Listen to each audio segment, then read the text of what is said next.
What's good, Internet, and welcome to session 203 of Super GG Radio. Where friends chat about video games and all things adjacent. Welcome to another wonderful week of games and passing around the blame. I am your host and Nathan Drake of the podcast, Alex Arona. I don't like this thing that Getty wrote because Nathan Drake definitely murders a lot of indigenous people, so we're going to keep moving on. Most of you know my co-host as the Mark Wahlberg. Oh, oof, Getty. This is offensive on many levels. Version of Sully, Joel DeWitt. Hey, Joel. I'm sorry. I apologize. We're good. Getty, we need to have a talk after. We need to have an after-work meeting. Do that sick Boston accent, Joel. He wrote accept. It's my Getty's not here, so I can mock him all day. This week we also have our long lost brother who I thought was dead, but turns out was just arrested. Alec Parks. Hey, Alec, let's go there. What are the chances I will ever play these games? Very Uncharted? little, but they're pretty good. They're pretty decent. I mean, I started watching the movie, so I know kind of what's going on. But no, We could do the only Play chance. Uncharted 2. If you try Uncharted 2, if that doesn't stick with you, it's not for you. Just come Is it over on and you can watch Steam? me play them. You can come over and watch me play them. Yes, they are now. And last up is every single Uncharted villain rolled into one. Special guest host Chris Zach. It's D-Zach, but the D is silent. I thought you guys were not allowed to say my name on this podcast, so it's good to hear it again. Oh, yeah, we got to owe you a royalty at this point. Okay, so I put cards on the table. Have I been saying your last name wrong this entire time? We all have. Have you just been calling me D-Zach? Yeah. It works. Okay.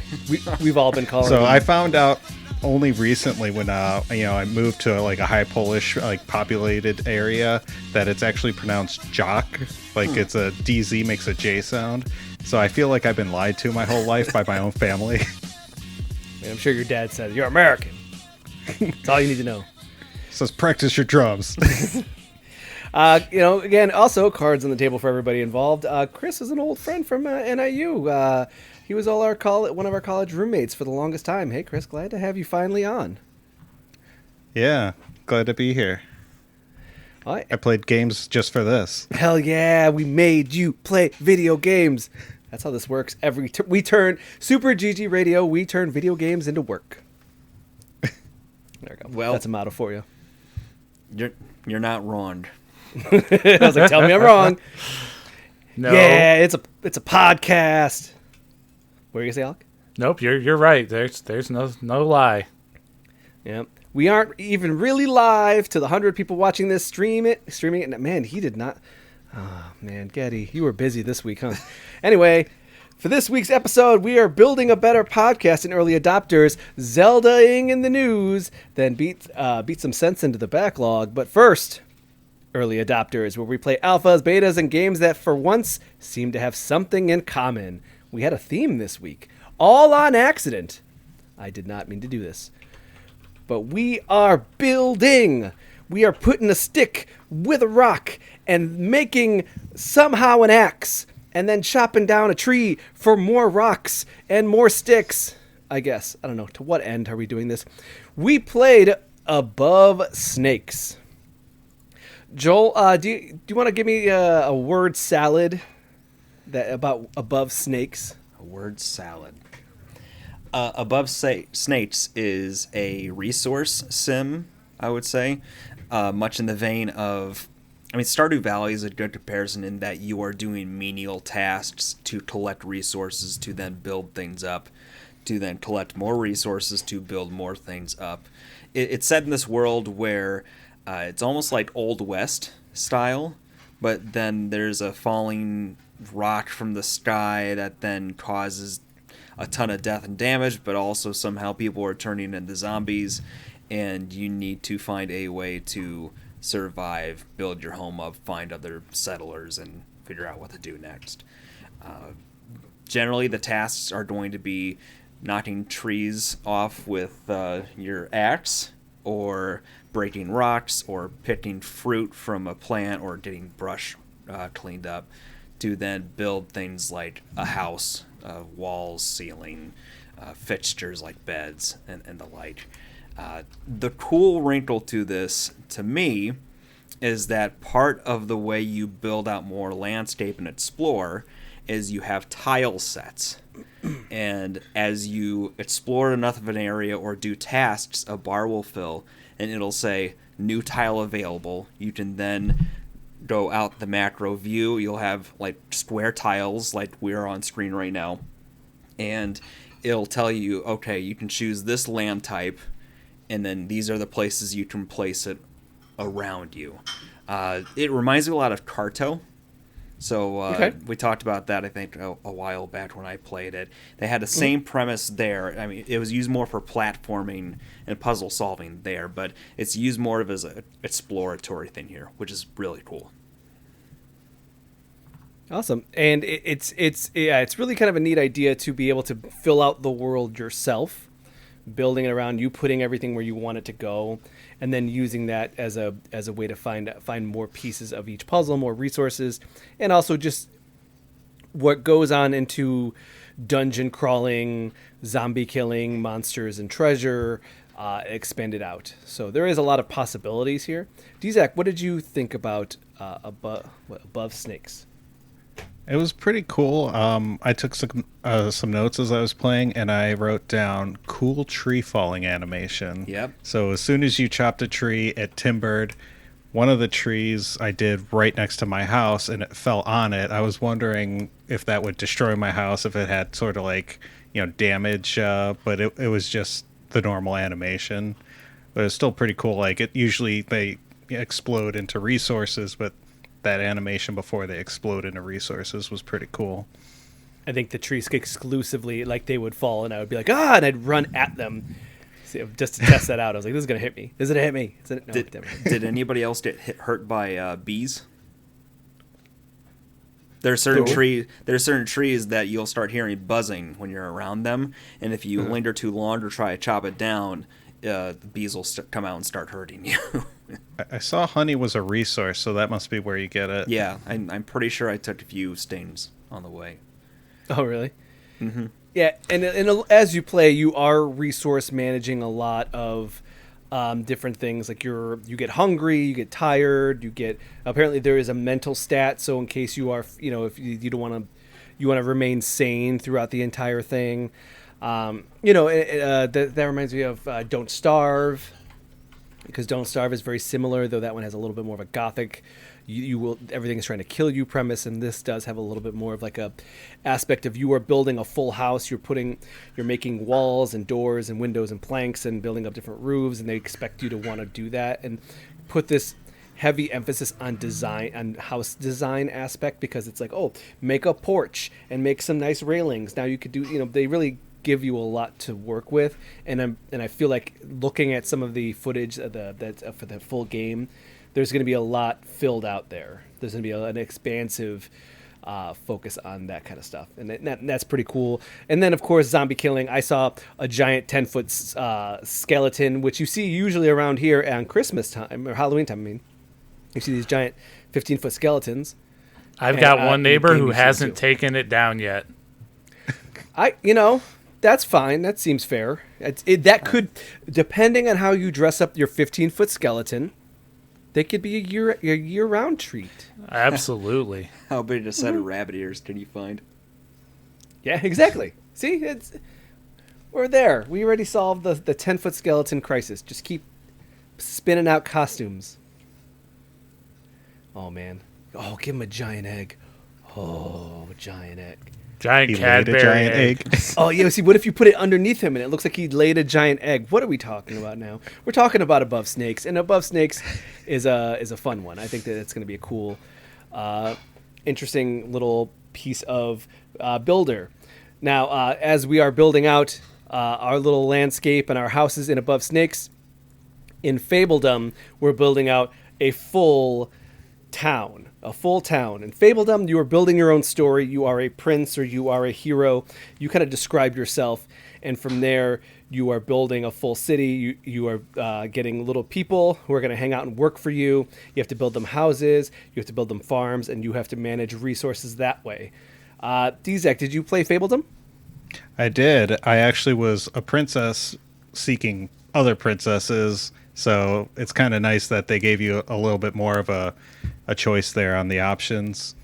I don't know what was going on with my computer, but I had, my resource monitor opened up while I was playing, and it said my GPU was 82 degrees Celsius. I've never had it get that hot. And, I play with like VSync on, so I know it was locked in at 60 hertz. I wasn't pushing like 500 hertz, So something was cooking in my computer on that game. Maybe it's the powerful mustaches of these characters that we're playing. These little guys that are building and moving stuff. They have little cool mustaches, and it was powerful. I feel like those were powerful. They all looked like the dad from what was it, Cloudy with a Chance of Meatballs? Yeah, okay. Okay. I'm on board I again. had a coworker that looked like the main character of that. And so you start out small, building little houses and tents and lumber mills, stone quarries, but quarries. Quarry? The quarries. Yep. Okay. And with that, it eventually will expand into building castles and castle walls, and I assume the almighty trebuchet. But I feel like there's a lot going for this in that it doesn't feel like there's a lot of high pressure. It does give you it will tell you like, oh, hey, there's new settlers. Do you have homes for them? And if you don't have another house for them, they'll just like, oh, they left. And it's like, okay. It did feel a little weird though in the beginning because it's like there's not a kingdom yet, so you're just kind of like, I'm gonna sit over here while you chop a bunch of firewood kind of feel to it. Like you're not quite the realm king or queen yet. But that's why I feel like it's probably going to be really satisfying once you get to a point that you have a giant kingdom and a giant castle.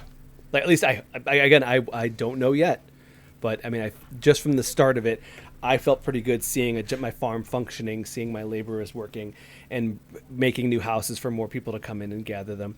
So I could feel that. I could feel that build, that slow creep into a massive army. That soon they will all do my bidding. You could tell that, there's like a lot of, behind it, because if you made a well, it actually like has an area of like effect.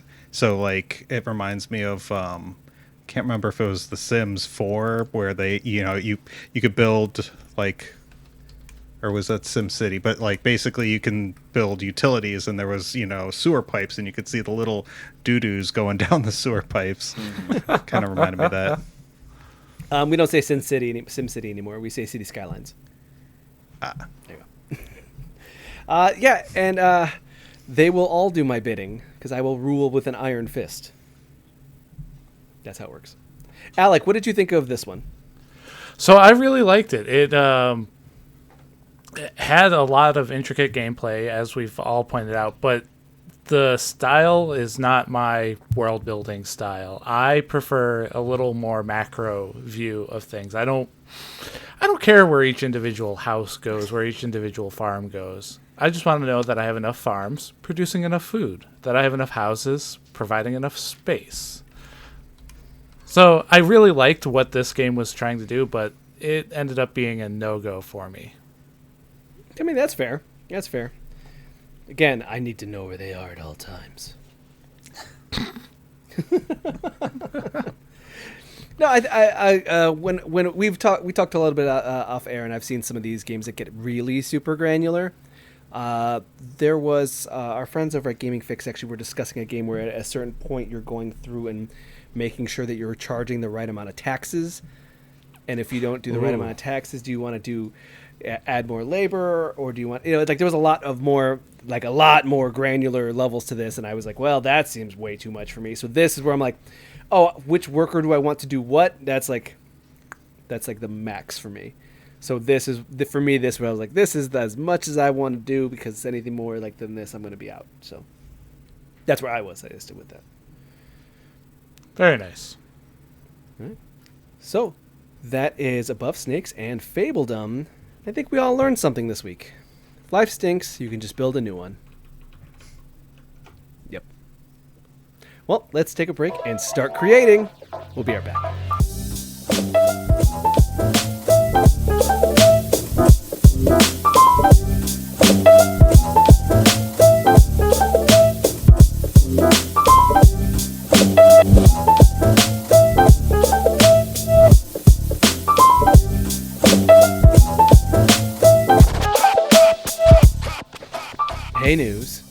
Did you know that we have 28% less vulgar language in the last 2 weeks? We're not swearing. I am so tempted to swear just with that opening. Man, it's Hey! Here's a report. Xbox to end $1 a month promotional deals for Xbox Game Pass. Push through, guys. Don't even engage. It's more about quality than quantity. That's, just gotta keep that in mind. Gotta find the right balance balance of to drop drinking the episodes. F-bomb. You just gotta say words that sound dirty, like Walla Walla and Washington. So Xbox to end the $1 a month promotional deals for Game Pass. This was such a good one. I remember definitely buying like a ton of these at one point. I bought like 6 of them. There was a way to get a year's worth of just Xbox Live Gold back when they were phasing it out. And then on top of that, just pay for an upgrade to it, and it would just upgrade the whole thing for $1 for every month on top of it. Yeah. So there's fun ways to stack it too. Funny enough, I just saw one of our friends share that Microsoft might be launching a family pass of some type for $40 a month with 5 friends and family. Joel, you want to do a family pass? I wonder how you would merge that. We'll Probably have to tie a credit card together. But I'm down for a family pass. I'm already on your Nintendo Switch Online family. Well, yeah, I've got like Is TCF's 2 other openings or something too. I was gonna say, is TCF still like a bank? You can open up a shared account and get like a debit card, and then just free pay t-shirt through there. There's lots of things going on there that we could work out some scams. Let's scam it up. Super GG Radio giving you the latest scams. Here's a scam. I like to. Oh wait, Xbox releasing a Diablo 4 bundle coming June 6th for $559. I mean, they're doing a was it Tears of the Kingdom Switch as well? There's a lot of things going on with these custom bundles, that's not a bad thing if they look good, right? How does this one look, huh? What do you guys think? Isn't it just the plain Xbox Series X? I am Googling. Oh yeah, okay. It's just a Series X. Okay. I was kind of hoping it looked cool, like the Tears of the Kingdom one. Yeah, that one looks good. It does. There's a part of me, though, that just wishes it was for a Switch successor. That's, again, been rumored for so long. Right. They still got some time. With Tears of the Kingdom, they still got some life and some sales in this bad boy. Also, how long, Alec? No, never mind. I was gonna say, your Switch isn't even that helpful. It doesn't matter, right, for you? No, it doesn't. But you got to be in at the beginning so you can jailbreak them.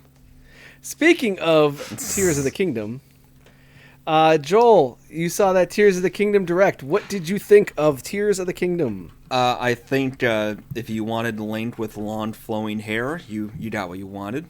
And tribal tattoos? And tribal sick tattoos. Tribal tats? Oh, yeah. So it struck me that you got the first feel for like just how expansive adding a layer of Sky Islands are on this, and the fact that you're going to be able to explore more vertically than before. Skylands? I think Activision Blizzard I think owns the name Skylands. Now, who owns Sky Pirates?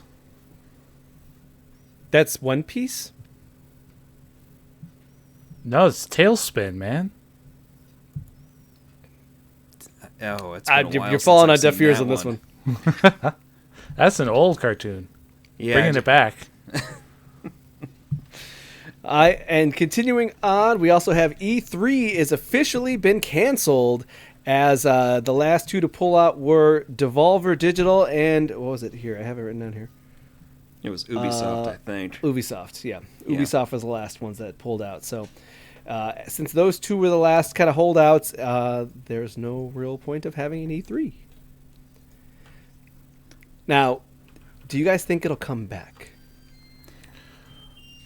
No. I think in the same way that Toys R Us is coming back. the brand will be appropriated and used for certain events or announcements. Like the E3 is backed by the ESA, which is like the video game industry's largest lobbying firm.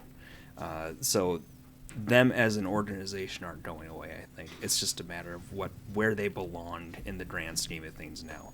I mean, the funny thing about E3 before it got bid was that it was really a business conference from what I read about, where certain press types got to go, but it was just as much about deal making and things like that. And the last handful of years, it was mostly like a open convention kind of thing. Yeah, it was. And it was at, 2019? It was just for the fans. Yeah. Yeah. So, I mean, it's never going back to the way it was where you hear stories about, like, people sneaking in with fake press badges and it being almost scandalous and the kind of information they got. But the name's going to be there in some fashion, I'm sure. Yeah. Dzak, are you bummed that you never got to go to E3? Yeah, although, like, it's one of those things where, like, it's a childhood fantasy, and then when you, like, grow up and you don't like being around people and waiting in lines, and then you realize, oh, that was a bad idea. Literally all you'd be doing. Yep. That's fair.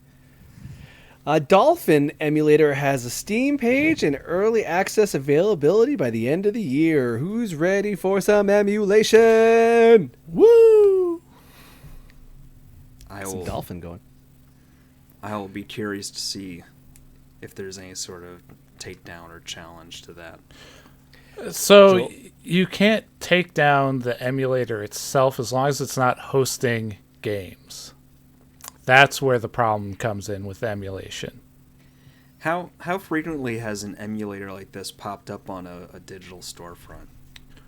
I mean, It RetroArch is still up there. Yeah, Yeah. Okay. there's a couple of them. So And RetroArch has Super Nintendo and PlayStation Portables sitting there as available plugins. Okay, so there's a precedence for this then. yes, Yep. yes, that's the main deal with this story, is that this is not the first or the last that they will do this. Got it. So now, Steam Deck. I mean, given this was already, people were doing Switch emulation on a Steam Deck already, but now it's kind of like, well, I don't have to go outside of the Steam UI to do so. Yeah. It's pretty nice.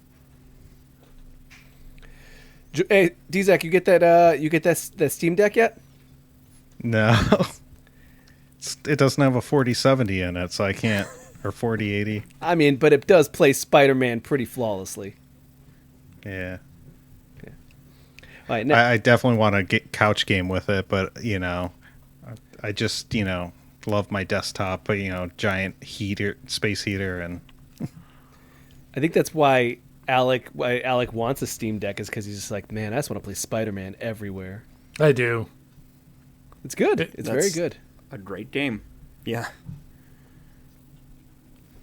Next, Alive coming to Steam and PlayStation April 27th, and the demo is available now, which is actually pretty interesting. I've only played a little bit of Live Alive. I hear really good things. I liked what I played. I have it on the Switch, so it'll be cool to see it on the PC as well. It's pretty good. It's another good get. Yeah, I think it's been sort of the MO lately where these Square Enix joints with the Nintendo hang on their console for a year or two, and then they're out shortly after. So It's on sale for 20% off right now, too. What's that price at? $39.99. Okay, usually $50. That's not bad either. Okay, I'll take it. I mean, they're doing a lot. Yeah, they're getting a lot of stuff on PC, just like Final Fantasy VII NFTs, baby. No. I knew it. I'm all in. No. Give me them Buster Swords. Give me them Tifas. The Kate Siths. One-Winged Angels. I'm petering out here, guys. You got to help me out here. NFTs are a trains. scam. It's just so late in the game to do this. Like, why would you do this now? Right? Doesn't it seem like a little late to be coming to the NFT game? It does. That's how you could tell a corporation did it. It's like, oh, did anyone tell them? Psst, bad idea. No, didn't matter. They already put all their money in it. They fired their previous like CEO and they were like, well, the next guy is going to be better. And then this guy's like, yeah, NFTs, awesome, let's do it. I think Ubisoft did that too. Like that, they had a few press releases saying something to the effect of, "Oh, we're going to heavily explore and invest into NFT and gaming." And this was like at the fervor of it. It was a weird gold rush of people trying to send this stuff out. And I think they already did it and it failed. Ubisoft. Yeah, I think they had a game that the drops were NFTs and they were like, this is a one of a kind thing, and that there's a one, like, once you get this drop, no one else can get it, and then you could just sell it on the marketplace, and it was like a whole deal. And I don't think it really went anywhere. I think Alec was probably closest to right. It's like a money laundering scheme or some sort of pyramid scheme. It absolutely it's some sort of seems scam. like a pyramid scheme. All right, and more Metal Gear Solid 3 rumors swirling in 2024. Very exciting times. I think that if you're going to re-release them, it's probably fun to like do it at the time frame of like, we're going to start in sequence. What is the first story canonically, and that's Metal Gear Solid 3. So I would love to play that game in a modern setting and like really nice crisp graphics and everything like that. I would be down. Like I want to revisit Metal Gear Solid 3. Am I the only one here? It's probably just the nostalgia, but there's a part of me that wants to revisit it too. Okay. I think the one I never beat, so it's on my to-do list from decades ago. Oh, really? You never beat that one?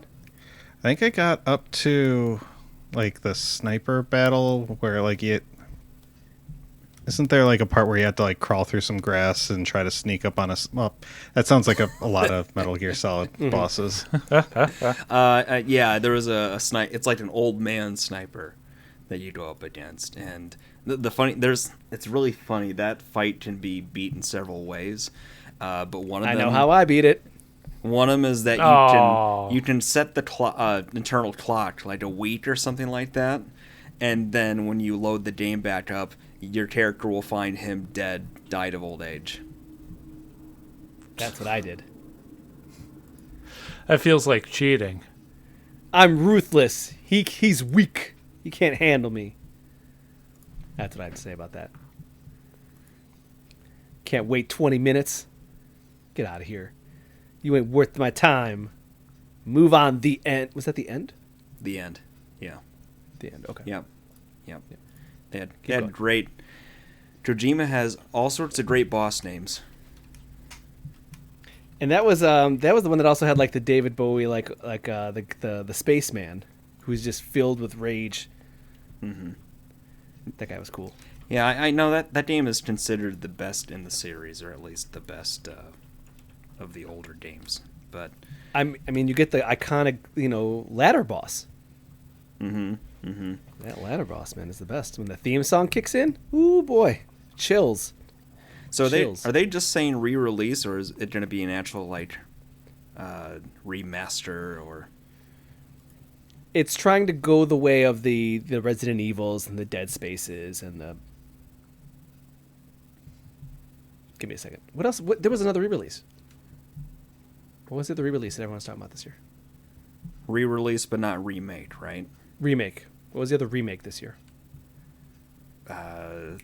Resident Evil 4, Dead Space. No. Yeah. I mean, there's the Metroid Prime remaster. There we go. Metroid okay. Prime. All Metroid right. Prime. There we go. So with all of those games, there's a lot of fervor to take the old and just remake it into the new. So I think that they're trying to, and also Konami's been out of the game for a while. So this is them trying to like kind of cash in on that, get back into the game without actually really, like, how do you stick your toe in the water? you kind of remake something that you know is going to be like a classic and going to net you enough money that you're like, oh, okay, now we can start getting weird with it. Get some of that cultural cachet, right? Get the fan goodwill. Yeah, I think people are probably just hungry for any sort of Metal Gear content at this point. I'm with you. I'd probably play a 3 again. I think just I'd be curious about a lot of details. Like, do they try to do the voicing different, or do they just slap on the old voice actors?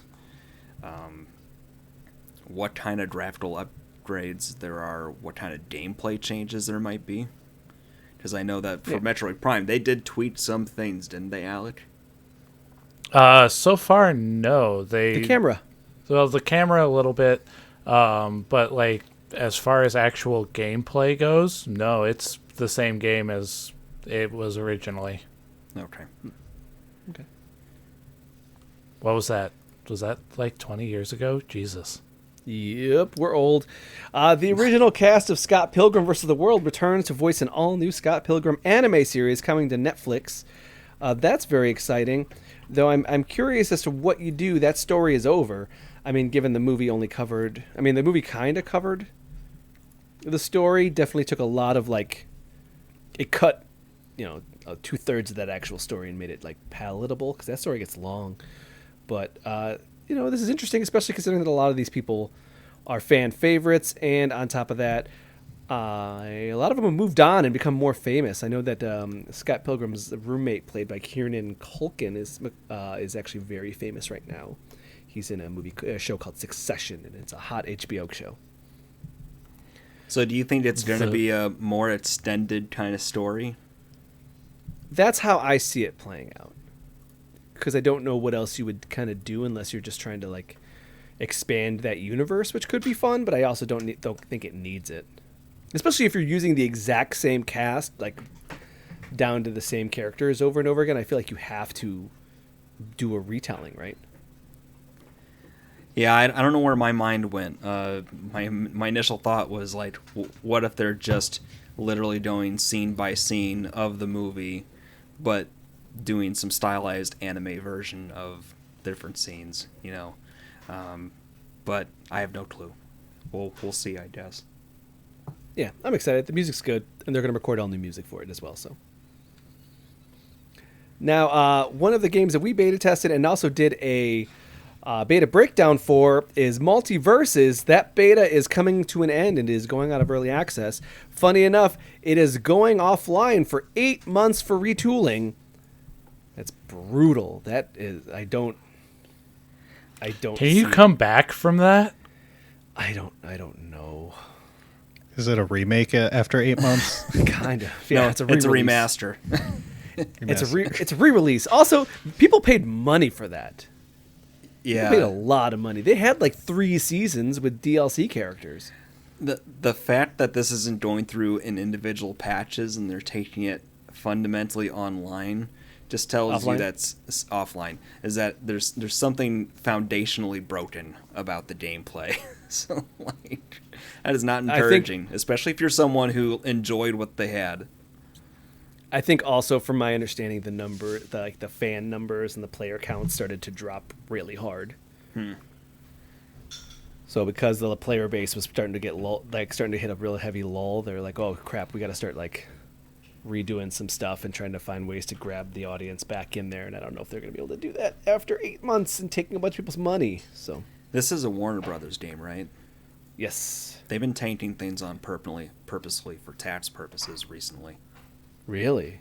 Well, I mean, they didn't bother to show a few films recently because they thought it was more valuable to write it off. They did tank the Batwoman movie that was actually finished. Yeah.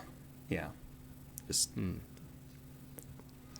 some of it sounds like it's just long enough where you're going to forget about it, and like it'll secretly just go under the rug, kind of sweep it under there. Mm-hmm.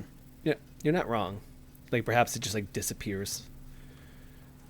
Like quietly, they're just like, oh, just no one will notice. It's just gone. We took their money. Oh, it'll definitely come back. It didn't go to the farm. It's just Yeah, and it's there with Battleborn, Oh man, me and Getty liked Battleborn. We played a lot of that.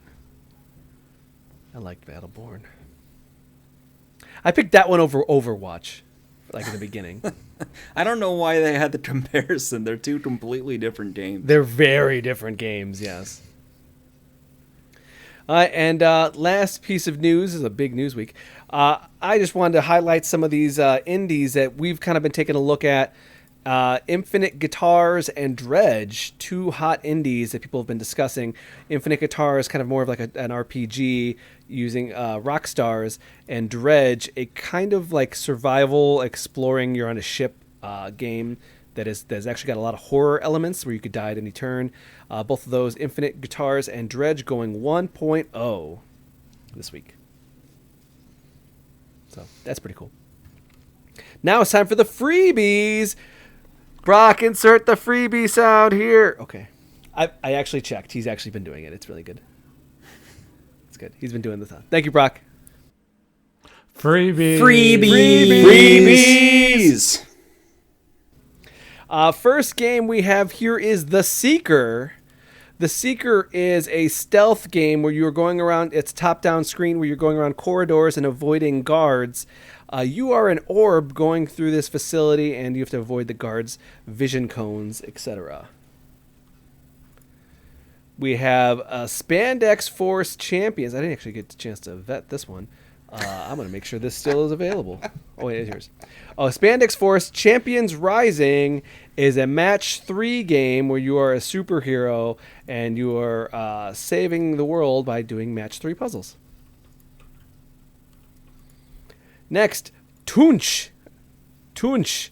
Tunche over on Epic Game Store.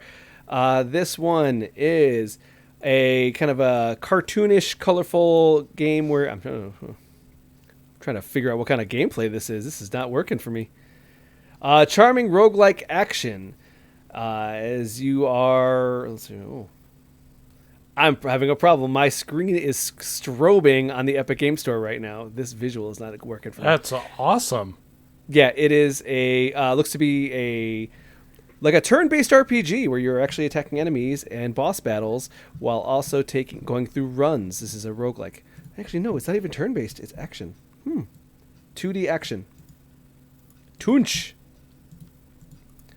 Next, The Silent Age. The Silent Age on Epic Game Store. This is a story-based spy thriller. You are, I'm trying to think, what is it? The adventure game. 2D adventure game. A la like, man, I'm really struggling with these comparisons. I can't remember what games they were like.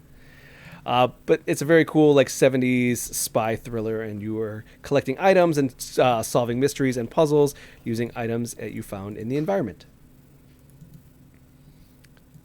What was that game where you're like the guy and you're jumping? It was like on the 3DO. No idea. It's going to bug me now. Next, Sandstorm on Steam. Sandstorm is an early access free game where you are a butterfly and different things like a rocket ship, all going through these bullet hell type environments, avoiding enemies to the rhythm of the music. It's different levels, rhythm based, but avoiding bullet hell and sections. Called Soundstorm. Next, Pineapple on Pizza on Steam. Man, there's a lot of freebies today. Pineapple on Pizza.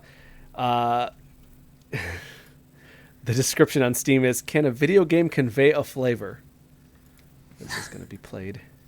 You seem to be Hawaiian people on an island doing tribal dances. I do not see any gameplay. It's just tribal people dancing. So this is going directly on the install list. Says it features 10 minutes of gameplay. Oh, beat list. Beat list. Oh, man, this is so going on the beat list. Next, Hit Stun. Hit Stun on Steam is a turn-based fighting game with online matchmaking. Challenge your friends to an exciting battle with diverse characters and movesets. It is a 1v1 characters. You pick movesets and move across a board to attack your friends using card-based attacks. So I could take Joel. We could each pick different characters and use our decks to beat the snot out of each other. Joel, let's get weird. Download Hit Stun right now. Hit Stun? Hit Stun. All one word.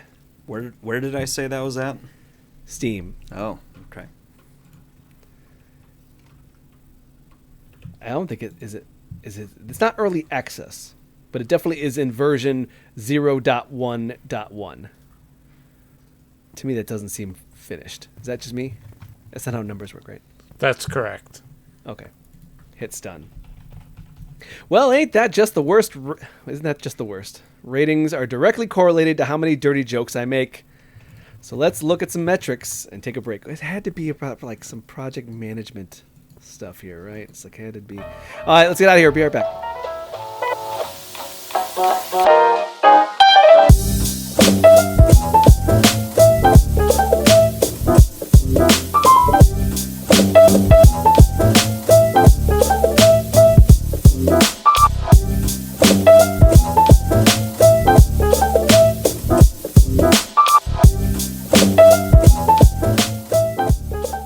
And we're back.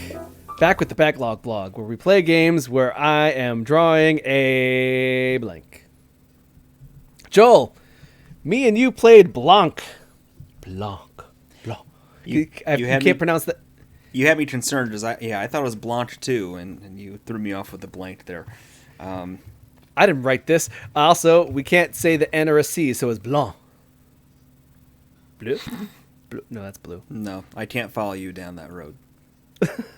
I think it starts to get offensive at a certain point. Joel, we play Blanc. It is a indie darling that really tries to pull at your heartstrings. You are a wolf cub and a deer with big Bambi-style animated eyes, and you are working together to get back to your respective families.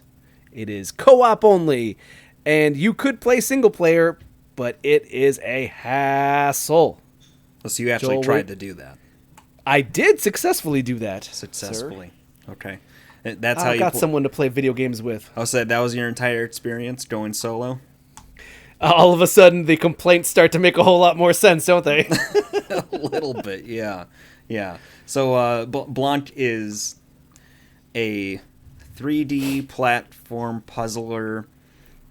You have the two characters, the dog and the deer. One or two people can play. We played two people here. My wife chose to be the dog and I was the deer. And everything is in black and white. And it's very like hand-sketched, drawn look. But done really effectively. Like everything has a distinct look. You can distinguish between like buildings and walkways very well. So no complaints about the look. The piano soundtrack is very appropriate, very ambient, sort of, higher pitched for the most part. And the gameplay itself.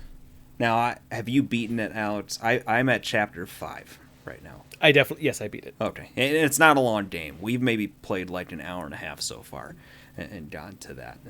And the puzzles, they're fairly standard fare stuff in terms of like, you're the dogs, so you might not be able to jump over something, but there's a log width that's hollow that you can walk through while the deer jumps the different platforms and sort of finding your way back together after different spots. Most of those aren't really complicated. It's simple tasks that, especially if you play a lot of video games, it's gonna feel almost a little rote. I would think to be a fair way to describe it. And it the diversity of it doesn't really start open up until about the 5th chapter. So where I'm at right now, or what we just passed, is there's this section where you have is it like a hen or a chicken with its little duck with some ducklings. Yes, I think that it was. If you listen to the gameplay, there is a section where you're helping a duck and her ducklings, or a goose, because all of a sudden it becomes very heavily piano based, sounding a lot like Untitled Goose Game. For me, that was like the homage to it, which I kind of like was like, oh, that's kind of cute, but also after a while I was like, I feel like you're pandering a little bit. Just because it was so heavy on that piano, that upbeat. It's very lighthearted at that point. Yeah. But that's also the first point where I really felt like the puzzles diverged from sort of a formula. On that section, the Mama Deuce is walking forward and the baby Dees are walking behind, but it's a heavy wind happening. So if you don't somehow block the wind, the babies are going to keep like being blown back and can't follow the end goal right. So you have to slowly block the wind. There will sometimes be obstacles where you would have to coordinate both animals at the same time to get them all the way across. And it was a nice breakup in that. But if I were to have a critique so far, it would be that kind of mundane amount of things to do.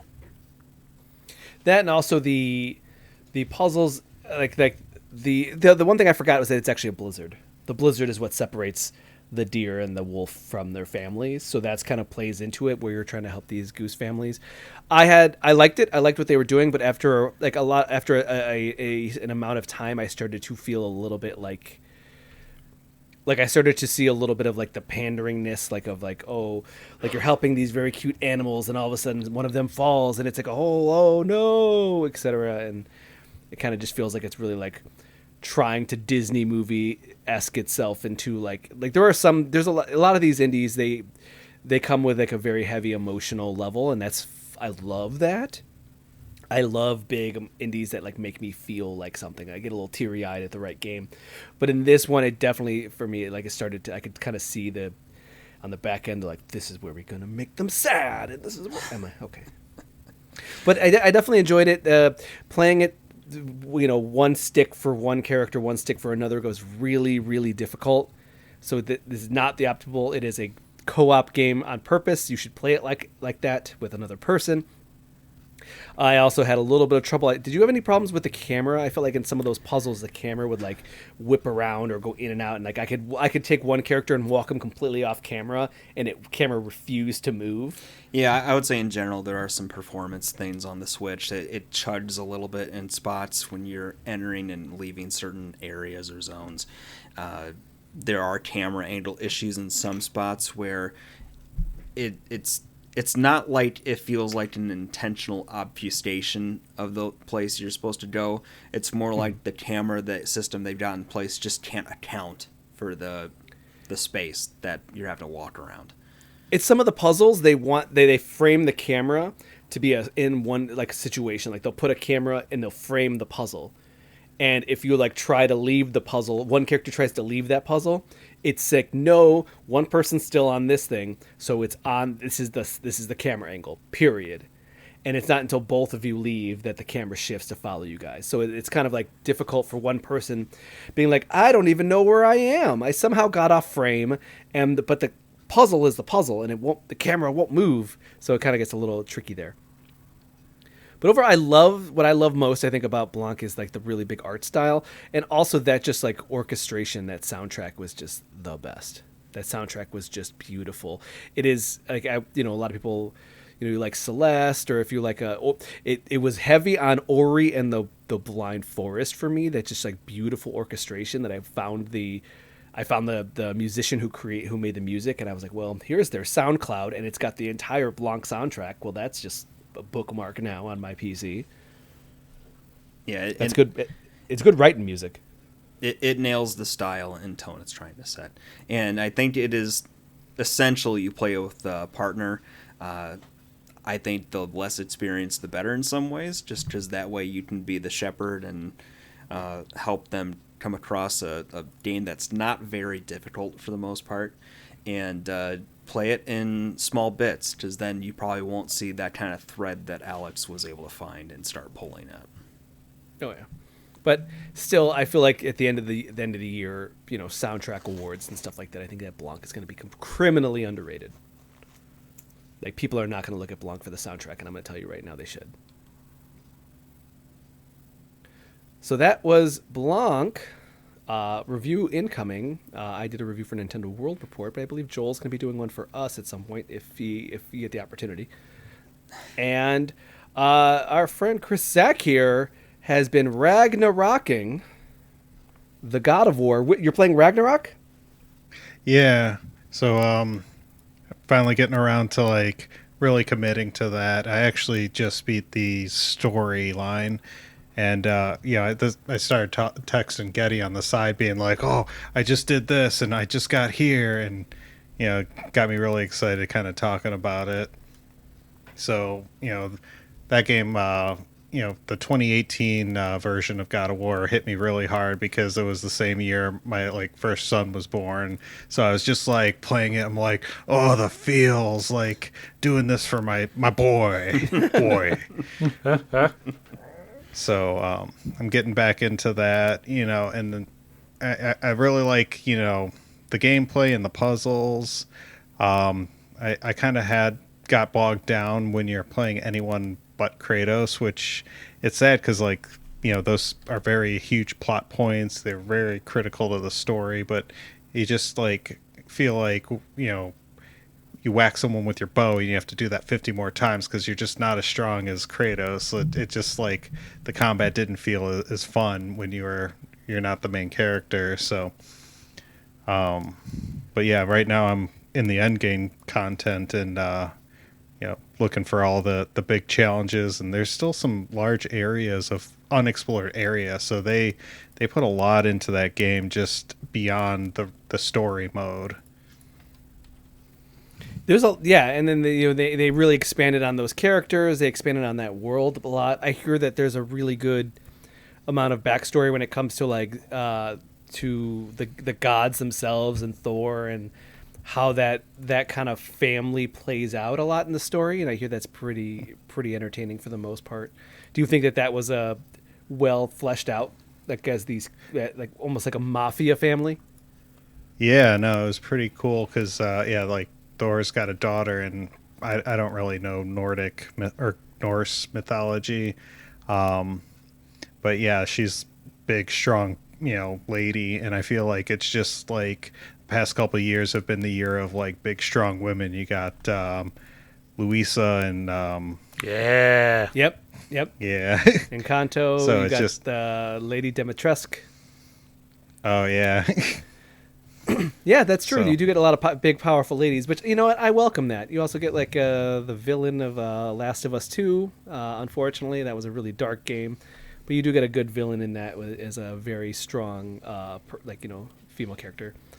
I believe though they might be trans, so that might be incorrect as well. So I'll have to play that game and correct my own characterization there. But nonetheless, it's good to see strong, powerful female characters in the games. So me personally, what keeps me invested in this new batch of God of War games is the story. I like the heaviness and weight of the combat, but it's also something that becomes challenging over time just because of how slow it is and how you have to try to just pace things out. When it comes to the story for this game, do they have a conclusion that feels like a conclusion, or does it feel very much like we're setting up the next one? Without getting into spoilers, yes and no. I think they seemingly are saying, well, Kratos' storyline is complete here, but there's, more to tell with the other characters. Mm-hmm. Okay. Oh, okay. But overall, you're satisfied with the story, too? Yeah.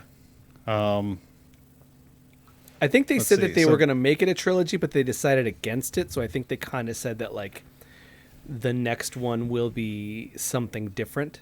I don't know if they actually are going to continue with these gods and just move on to whatever is up next in the world. I think that I might be remembering incorrectly, but I thought that that's what they said, that they were going to do a trilogy, but instead decided that let's just keep going. This is good. Yeah, that's good because trilogy sometimes feels forced just to fit that third item in third movie, third whatever. So if they're not going to do one because it doesn't feel right, that's good for them to make that decision. Yeah. Yeah. These are really good, good quality games that they put in a lot of effort. Alec, these are on PC. At least the first one is. The first one is, yeah. Ragnarok is not. It will be. Give it a year. All right, so that is God of War Ragnarok. I hear, Chris, you give it 2 thumbs up. There we go. Not great for a podcast, but It's okay. This It's is an getting audio all of medium. our viewers. Those diehard fans who come and watch us on Thursday nights. Right now, it's Getty and his wife who are harassing us. It's fine. It's fine. And now we're going to do our last segment, One Last Thing. One Last Thing is where we give one last sentence, one last statement, sending us into the weekend and you, the listener, into the weekday. Our One Last Thing is brought to you by Poggers. Drink Poggers. Use code GG at checkout to get 10% off. There you go, Getty. I said it. Isn't it good game? The code is good game, not just GG. Use code Good Game at checkout. I don't know. And Try get 10% GG. Maybe that'll work too. Get 10% off your order. No, Getty's saying. Oh, Getty said that you're right, Alec. It's use Good Game. What's Check up? out for 10% off your order. Drink Poggers. Thumbs Because up. I drank my Poggers today. I've got my sharp focus on. So not the sleepy time. Not the sleepy time. Not the sleepy time. Okay. My one last thing is I am going on a trip. I am going out of town for the weekend, and I have my Steam Deck loaded up. I'm really excited. I have so many games on my Steam Deck, and I'm only going to get on the plane, turn on my Steam Deck, and automatically have choice paralysis, and then not play anything and probably take a nap.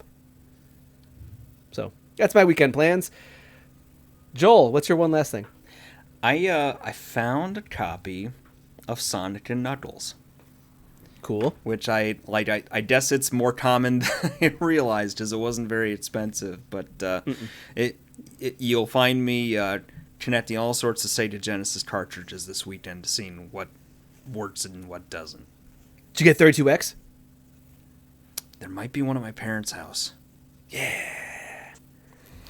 You should play Knuckles. You know what? That is something I never beat. Knuckles Chaotix. Knuckles Chaotix. Oh, that was a good one. Yeah, there was only like 3 games in the 32X, and that was one of them. Is that only available there now? Yeah. Always was. Oh, I was just hoping that maybe in the modern times Sega would have done something with that, but No, those characters, Chaotix, I don't think that they're on anything else. 32X and End of List. that's a bummer. End of List. Mm-hmm. Get on that, Joel. I need a review on this ASAP. Let's see. Also, you want that you want that CRT in the back of my trunk? Yep. All right, cool. I'll clean it up for you. Alec, your one last thing.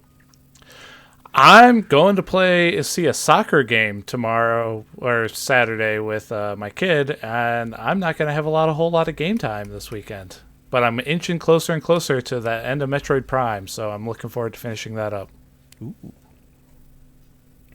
When do the randomizers come in? I'm not touching a randomizer for Prime. Okay. Do they have those? I would not be surprised. Almost assuredly.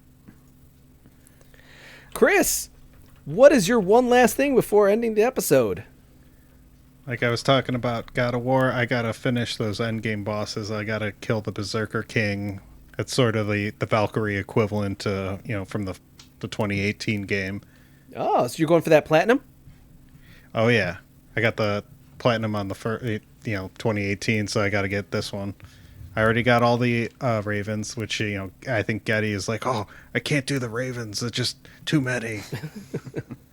Then that means you really got to stick it to him. Otherwise, he's going to reinstall the game and try to beat you to it. We don't have to. Yeah. Speaking of Getty, I just got to say, he also sells shipping containers and shipping container accessories. Suck it, Getty. He's in the chat harassing us. So he'll definitely be on that. We almost had a clean episode. Just stumbled at the finish line. We didn't swear. I thought you just said something. I said No, suck he said eat it, Getty. I said suck it or eat it. I did not swear. All right. And that will be it for this week's Super GG Radio. Before we go, you can find us on Twitter at Super GG Radio and twitch.tv/Super GG Radio, where Mondays are me digging into the backlog. I have been getting ready for my trip, so I wasn't on this week, and I won't be next week. But on Tuesdays, I am Skater Excel and chilling. I am listening to sick beats and doing kick flips. Jump in the chat and say, do a kickflip for me. I won't do it, but it's still fun to try. I installed a board breaking mod, so every once in a while, my board will just crack in half and I will go flying to the ground. I'm having a blast. I'm making clips for TikTok for it. It's a good time. Wednesdays, Joel has been vampire surviving with the crowd. Are we doing the crowd thing on Wednesdays? Yep. We've installed a fresh save. We're jumping from the beginning and letting anybody who wants to punish us pick which item we pick. Or there's also like random events in the middle of the level you can do. So like tossing different enemies at you, random ability events, randomly dropping accessories. It gets kind of wild, even if you're not there. So, using that Twitch integration to mess with your gameplay, I love it. Thursdays we have a podcast. Fridays are up for grabs. Saturday, what is going on Saturday, Joel? Where are we at? We're jumping into Escape Academy, so we're gonna go back to that. Oh, you're and try to escape rooming close it? out. Escape rooming it? Yep. It's time. Awesome. Okay, that's cool. And then back to Sunday and Monday. So if you'd like to reach us with questions or input, our email address is mail@superggradio.com. Check us out on TikTok, Instagram. Check out our website, superggradio.com. Twitter and social medias like Facebook. Provide a review on iTunes or the podcast app of your choice. Same thing with Spotify. Go ahead and leave us a Spotify review. Thanks for listening. GG, Joel. So I'm seeing on eBay, Knuckles Chaotix lowest price right now is $120. So I will pay half of that for you. Wow. GG, Alec. GG. GG, Chris. GG. Good night, everybody.